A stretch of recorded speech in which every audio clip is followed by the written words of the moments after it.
Hey, Hello, Jeff, can you hear me okay? Darren. I can hear you loud and clear.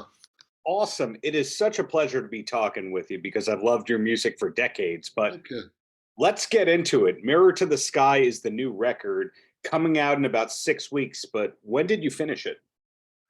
We finished it just before Christmas, actually.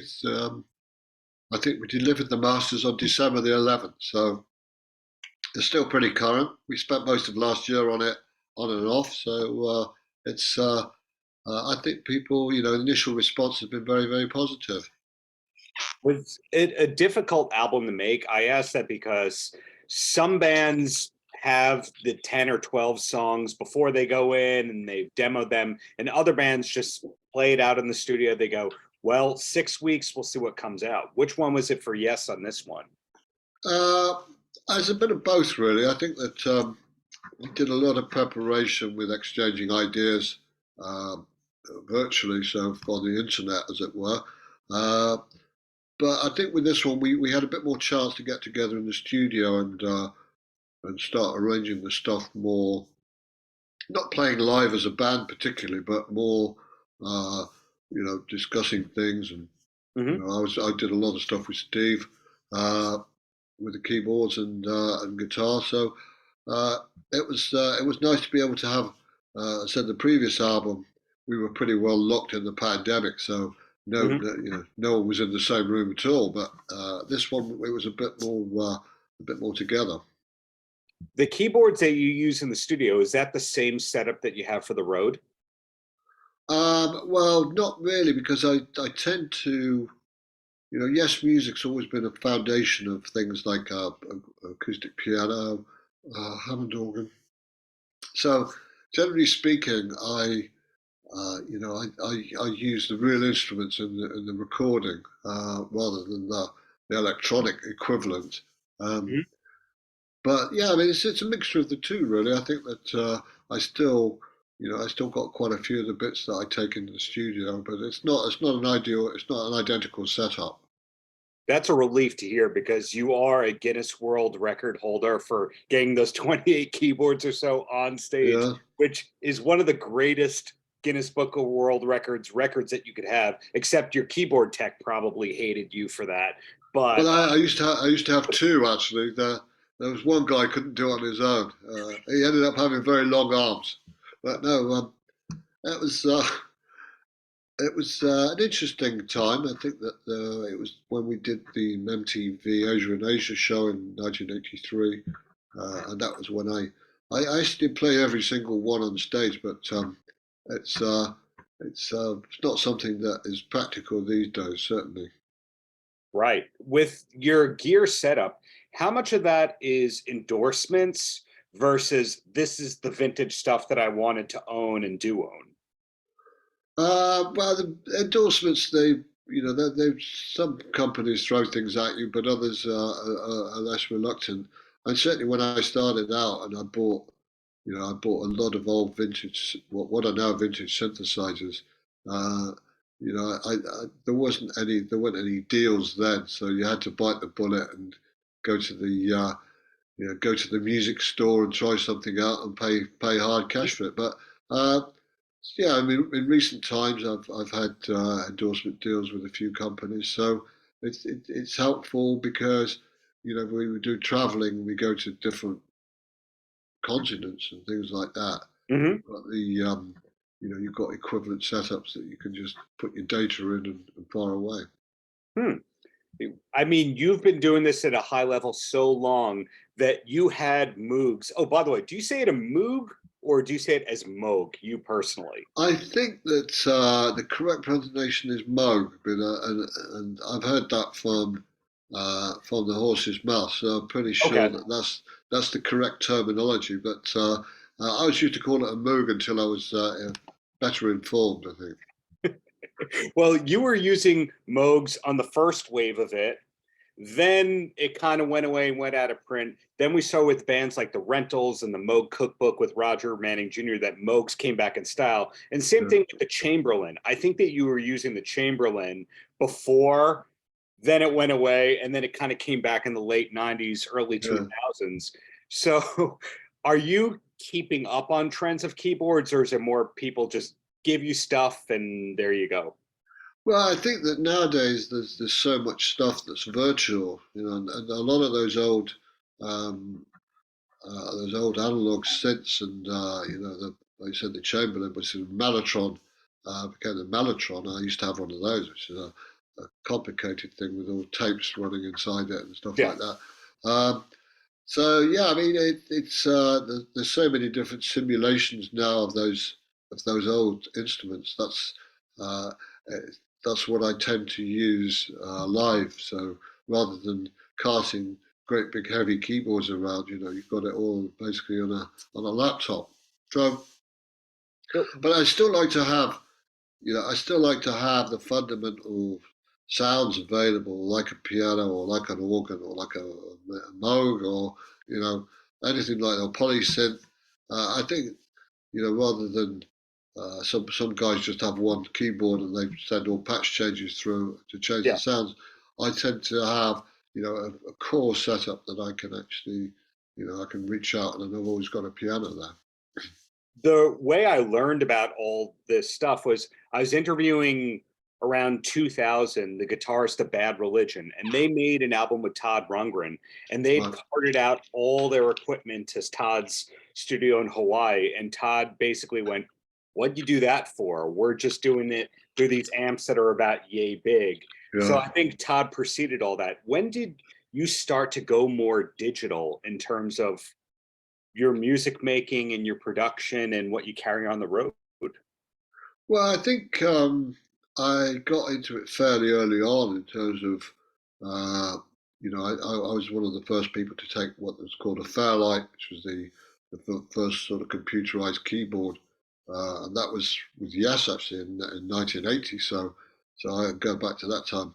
But I've always been fascinated by, technology, how I always try to incorporate digitals with analog so that you've got a combination where I tend to use, a digital sound for a strike and an analog for the decay. So Hmm. I think it's whatever works for you really. But certainly I think there was a big resurgence in analog synths when the dance music craze kicked in. Hmm. Uh, and I think Moogs and ARPs and all that sort of stuff came back with a vengeance because and I think that's probably why they're still ridiculously expensive. Right. When you look to replace, you know, a keyboard like that, you're going to be costing thousands of pounds. Well, bringing it back to Mirror to the Sky, and yes, a distinct thing about this album is your press release doesn't say anything like farewell tour, closing tour. You're not doing anything Uh, like that. So it's great to see that Yes is going, yep, we're still making music, no gimmicks and all that. Do you know ultimately if this is one of those tours where you'll hit 3 or 4 continents? I think so. Yeah, I think we had to postpone our European tour recently because we couldn't get the necessary insurance to do it. But Hmm. I think that we're going into the States in the fall, and then back to Europe, the postponed tour early next year, and then we're going to Japan and probably back to the States again. So there's a fair amount of touring on the horizon for Yes. So this is no farewell album, let me tell you. I think this is just we're just beginning. That's great to hear. Now, what drew me into you and your career was the first Asia album. To me, that's a desert island disc, one of the 10 favorite discs of all time. Do you still think highly of that, or are you tired of Asia and the early work? No, I'm very proud of that first album. I think that we somehow we managed to hit the psyche of you know the students as it was, particularly in America at the time. So like the college kids were really into that album, and Yeah, it was an MTV album in a day and age when, say, progressive stuff or more complex music wouldn't get on MTV. yeah, and I think that it just happened to everything was right, at that time for us, and the planets aligned, and Hmm. we had a great record label with Geoff Records. Were just starting out, and they had high hopes for. We were the first band signed to their label, so there's a lot of there's a lot of excitement and expectation around that album. But I don't think any of us really thought that it was going to be, the biggest selling album in America for 1982. You can't predict those kind of things, but certainly it set us on a good course. And as I say, I'm still very proud of that album. I think we got a lot right with that album, and it really was a good foundation for the band. I asked if you were tired of it because every now and then I'll speak to somebody who had a huge album in the early 80s, like Gary Newman, for example, Yeah. who hates those albums. And he goes, the fans want to hear them, so I'll play them. But if he never heard it again, I don't think he would be disappointed. Right, right. Yeah. I still get a thrill, if it comes on the radio or whatever.